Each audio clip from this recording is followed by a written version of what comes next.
Don't you just love it when the laws by a racist bigot backfires against them and shows them how much people need these migrant workers to come in and do work because nobody else will?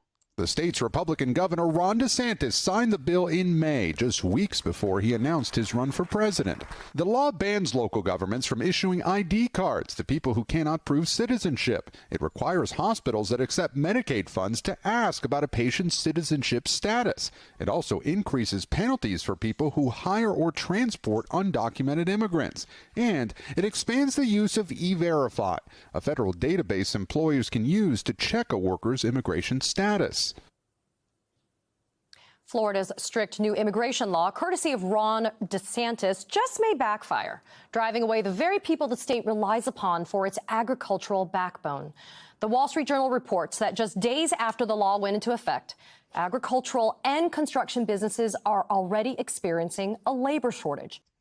Which is going to mean that food is going to be more costly because there's going to be less, produce picked and being able to be sold because a lot of that's just going to rot in the fields. It's funny how Republicans claim about there is not enough people working in the United States, yet when there are people that want to come to the United States and do work because of being brown, these right-wingers hate them. And it just, they just shoot themselves in the foot, and it's just funny. And the law could also pose a threat to Florida's other main industry, tourism. The State Department of Motor Vehicles said some driver's licenses issued by other states will no longer be recognized as valid, releasing a list of 4 New England states which issue some licenses that do not meet the new law's criteria. How long the law remains in effect is uncertain as the Department of Justice fights it in court. But as the summer season wears on, the practical effects of the law may take hold sooner than later. Florida State Representative Anna Eskamani is a Democrat serving the people of Orlando. She was elected to the Florida House in 2018 after she flipped a formerly Republican district. She herself is a daughter of immigrants, and she joins me now. Representative, it's always so good to see you. You represent a district in Central Florida, including parts of Orlando and its suburbs. Tell me how your constituents are reacting to this new law and how it's impacting them directly. Well, first of all, thanks for having me, Katie. It's great to see you here. My constituents are incredibly frustrated by this. Not only do we just have a diverse community in Central Florida that embraces our immigrant neighbors, but as you mentioned in your introduction, we're seeing ramifications in multiple industries, from agriculture to tourism to construction. We're facing a housing affordability crisis, and we need labor. We need the support of diverse people to help lift up our communities and to ensure that Arizona did a similar thing where they got real strict on immigration, and the only thing that happened was all the crops started rotting in the fields because the people that mostly did the hand picking of crops, which there's a lot of produce that has to be hand picked, American workers didn't want to do it because it was too hard and they didn't get paid enough. that we have strong workforce to sustain our growth. And this policy is pushing out so many hardworking Floridians. And of course, under Governor DeSantis, we're not seeing any real solutions being proposed to actually solve any of the challenges we face with immigration. So it's been really, really frustrating. And of course, the economic effect is being felt already. Yeah, just being a hateful bigot doesn't actually solve any issues that exist in the United States. It just makes things worse. Look at Ron DeSantis and his bigotry. How has this immigration law made things better for Floridians? It hasn't. A lot of this is being framed as Governor DeSantis doing things, getting things done, but he can't do any of this without his state legislature. So what kind of justifications and excuses have you been hearing from your Republican colleagues in Tallahassee who are driving these hard right turns right alongside Ron DeSantis? Well, as most folks probably assume, there is no backbone in the Republican Party of Florida right now, despite even having farmers in the legislature who now admit that this policy was 100% politically motivated.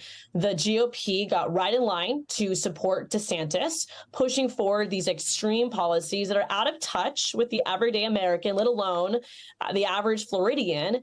And again, I think we can all share commonality that we want to see solutions when it comes to immigration, but this isn't it. The Wall Street Journal's notoriously conservative editorial board actually went so far as to call this immigration bill a, quote, misfire. Writing the law will, quote, dent the state's economic expansion, which has produced a jobs and tax revenue boom. It makes no sense for DeSantis to punish his own state, even as he vows to clean up the mess in Washington. He's cutting off his nose to spite his face, and it's the dumbest thing to do. Though, right-wingers aren't the brightest bulbs. But Representative, DeSantis has made it clear. He wants to make America Florida. And it just came out right now that Florida is now America's inflation hotspot, with Miami, Fort Lauderdale, and West Palm Beach having the highest inflation rate of metro areas with more than 2.5 million residents, with a 9% inflation rate for the 12 months that ended in April. That's more than double the national average of 4%. I mean, if you're an American not living in Florida, this doesn't bode well for you if DeSantis is courting you for his vote, right? Of course not. I mean, Floridians cannot afford Florida right now. While DeSantis pursues his culture wars and attack immigrants, we cannot afford our rent. Property insurance is out of control. We see increases in our food pantries and demand for food pantries at a neighborhood level. Things are really bad here in our state. And of course, DeSantis is nowhere to be seen because he's too busy trying to curry favor with Iowa caucus voters while But also, why would Republicans care about any of that when they can care about making life as hard for people they hate? It just goes to show how dumb Republicans are, because they will hurt themselves just to try to hurt people they hate. he continues to ignore the real challenges we face in the Sunshine State. Representative, before I have to let you go, this new statistic came in. Workers at several construction sites in South Florida saying a quarter to half of their teams are gone. I mean, DeSantis is destroying agriculture and construction industries in the state of Florida, but Florida homeowners are facing grotesque insurance rates, insurance bills. They can't. And this also just goes to show how much the United States actually relies upon immigrants and undocumented workers and stuff like that to get stuff done in the United States. A quarter to half the construction teams are gone because they don't want to be deported or put in jail for some dumb racist BS. Yeah. So what? Florida's just not going to have homes built anymore because they just want to be racist? Can't even get insurance to insure their homes. And Floridians are facing existential threats because of climate change. But are these issues just too woke for Ron DeSantis?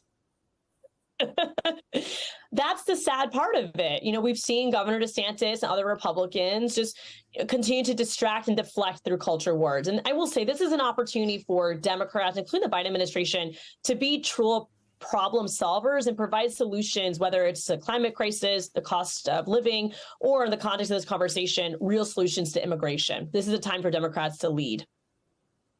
Florida State Representative